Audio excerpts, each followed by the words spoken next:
Controversy surrounding the Maine nurse Kaci Hickox thickened today. Hickox left her home in Fort Kent, Maine this morning and went for a bike ride, violating the quarantine that the state had instructed her to follow. But will the state take legal action? Our Marnie McLean has been following this story and has the latest from Fort Kent. In the showdown between nurse Kaci Hickox and the state of Maine, there appears to be no resolution.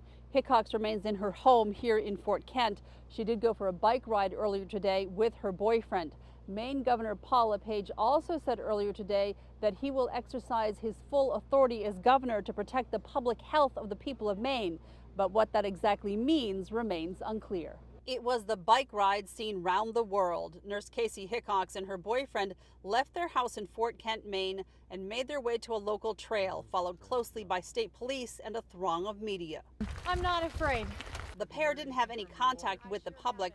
Hickox did say she wanted to come to an agreement with the state that wouldn't require a mandatory quarantine. I hope that we can continue negotiations and work this out amicably. Thursday afternoon, Maine Governor Paul LePage said negotiations with Hickox had failed, and he would exercise the full extent of his authority under the law to protect public health. Her behavior is really riling a lot of people up, and I can only do what I can do.